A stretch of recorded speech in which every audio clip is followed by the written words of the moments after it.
Alamin na natin ang update sa lagay ng panahon lalo na't lumalaki ang posibilidad na maging bagyo ang binabantayang LPA sa labas ng PAR. Ihatid sa atin yan ni Pag-asa Weather Specialist Benison Estereha. Magandang hapon, Ms. Naomi. Para sa lagay ng ating panahon, asahan pa rin ang mataas na tsansa ng ulan dito sa Palawan dahil pa rin po yan sa Intertropical Convergence Zone or ICCZ. Mataas din ang tsansa ng ulan ngayong hapon hanggang gabi dito sa natitirang bahagi ng Southern Luzon including Metro Manila, ganyan sa Visayas and Mindanao dahil din sa ICCZ.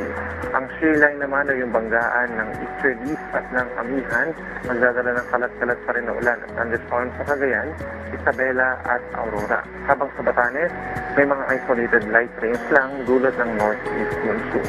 And the rest of our country, particularly the rest of the zone, partly cloudy to cloudy stretch, may chance pa rin po ng mga isolated na ulan at mga localized thunderstorms.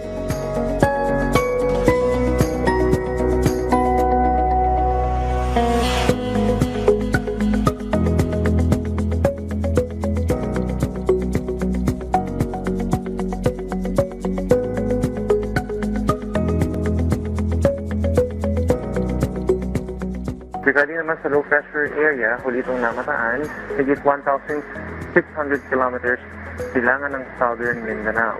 At yung assessment natin dividing this low pressure area na nasa Pacific Ocean ay may medium chance or katamtamang chance na maging isang bagyo. So, in-expect natin na tataas ang chance na maging bagyo ito either bukas or sa Sunday. Papasok naman ito ng ating Philippine Area of Responsibility sa Sunday or Monday as a tropical depression or tropical storm at papangalanan po natin ito na Bagyong Pino. Itong si Bagyong Pino, basta huling forecast track ng Pag-asa, ay posibleng tumama po dito sa may Pasig Visayas and then afterwards sa may Mimaropa at mag-emerge dito sa West Philippine Sea. Sa kalagitnaan po yan ang susunod na linggo. Kaya ibig sabihin, directly ma-apektuhan ang ating mga kababayan sa may Southern Luzon, Visayas at nilagang parte ng Mindanao ng malalakas na mga pagulan at malakas na hangin.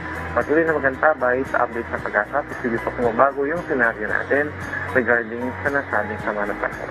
Narito naman ang lagay ng ating mga dami.